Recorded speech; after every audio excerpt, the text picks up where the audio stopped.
안녕하세요, 카니진입니다. 오늘은 키토제닉이나 카니보어 처음 하는 분들에게 도움이 될 수 있는 6가지에 대해서 이야기해 보도록 하겠습니다.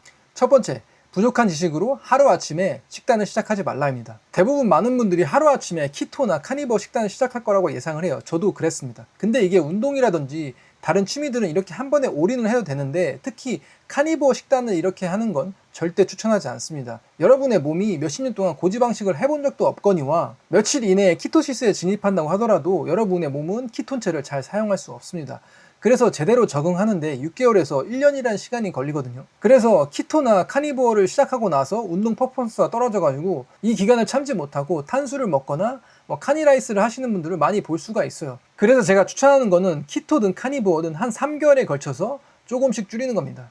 특히 카니보어 같은 경우에는 이렇게 하는 게 맞아요. 장내 환경이 너무 급변하기 때문에 탄수와 식이섬유에 의존하는 애들이 갑자기 탄수와 식이섬유가 들어오지 않으면 여러분의 장내벽을 갉아먹어서 오히려 장루수의 원인이 될 수가 있습니다. 그렇기 때문에 절대로 키토든 카니보어든 하루 아침에 식단을 바꾸지 않길 바랍니다. 카니보어에 가까운 키토제닉 식사가 건강한 식단입니다. 키토제닉 식단은 하루에 탄수 50g 이하면 모든 저탄수 음식들이 허용이 되는 다이어트이기 때문에 저는 오히려 일반식보다 어느 면에서 보면은 더 위험할 수 있다고 봅니다. 저는 저탄수로 인해서 인슐린 저항이나 이런 대사질환은 극복할 수가 있는데, 이제 또 다른 문제가 생길 수가 있습니다. 바로 옥산살염 문제인데요. 키토제닉 다이어트에서는 탄수가 낮은 식물성 식품에 제한을 두지 않기 때문에 단백질이나 지방, 영양소 부족이 올 수도 있고요. 고옥살산 식품으로 시금치, 비트, 카레, 견과류 등 이런 식품들을 장기간 오랫동안 섭취하다 보면은 정말 돌이킬 수 없는 길을 가게 됩니다. 게다가 키토 식단에는 많은 디저트가 허용이 되죠.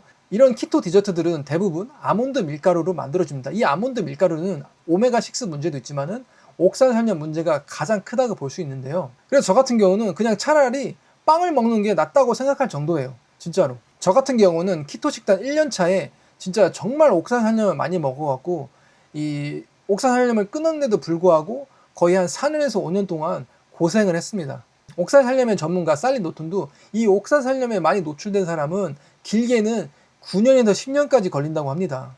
그래서 만약 현재 옥산살염을 많이 먹고 있는데 이 영상을 봤다고 하더라도 옥산살염을 또 하루아침에 끊으시면 절대 안 됩니다. 이 옥산살염도 서서히 줄여 나가야 하고요. 그리고 나중에는 하루에 150mg 정도 섭취를 하면서 또 얼마 동안은 끊어보기도 하고, 내가 얼마나 옥산살염 덤핑을 심하게 하나 이런 것도 알아보면서 내가 맞춰 나가야 합니다. 여러분들이 잘못해서 한 번에 끊어버리면 정말 극적인 경우에는 응급실에도 실려갈 경우가 있기 때문에 정말 조심하셔야 됩니다. 진짜 옥산살염 같은 경우는 제가 100번을 강조해도 부족하지 않을 정도로 정말 주의해야 할 식품이에요, 여러분.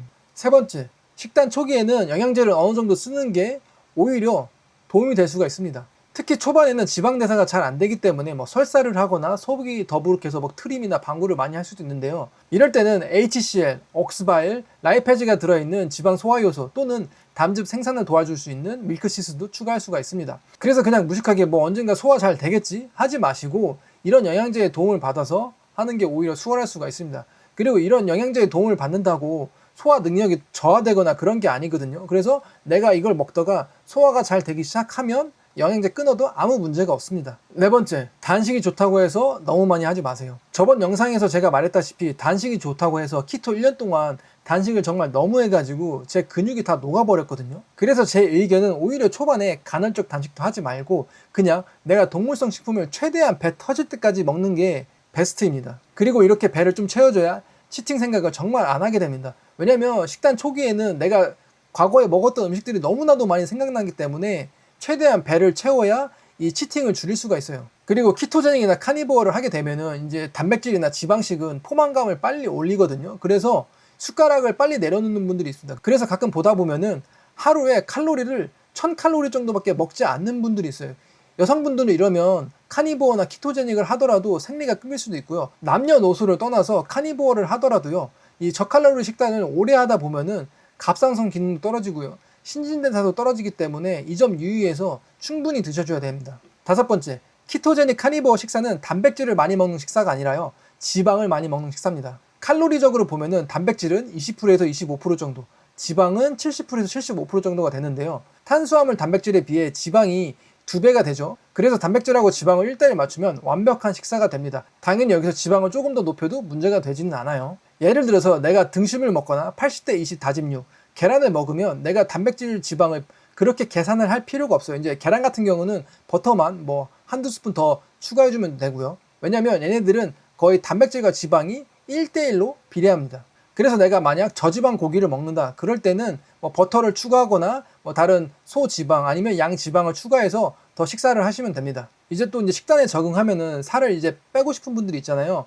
그런 경우에는 오히려 단백질 양을 낮추고 지방량을 유지하거나 높여야 살이 더 빨리 빠지게 됩니다. 왜냐면 이 단백질도 많이 먹게 되면 인슐린을 높이거든요. 이 인슐린이 이 체중 감소의 정말 키 포인트입니다, 여러분. 하지만 단백질 섭취도 중요합니다, 여러분. 내가 살을 빼겠다고 단백질 섭취를 너무 저하시키면 항상 키토시스에 유지되게 되는데 뭐 극적으로 내가 3개월 동안 단백질을 조금 먹고 지방을 많이 먹어서 항상 높은 키토시스를 유지했다고 봐요. 그러면 이 높은 키토시스를 항상 뭐 3개월 이상 유지하는 거는 또 갑상선이나 이 신진대사에 안 좋을 수가 있기 때문에 가끔 단백질을 많이 먹어서 이 키토시스에 아웃되는 것도 하나의 중요한 점입니다. 보통적으로 단백질은 체중 곱하기 1.5에서 2.5 딱 정해진 건 아니고요. 본인의 뭐 생활, 운동, 그 다음에 이런 거에 따라서 본인이 조절하면서 나아가시면 돼요. 그리고 제일 중요한 거는 고기의 무게, 칼로리를 재는 게 아니라요.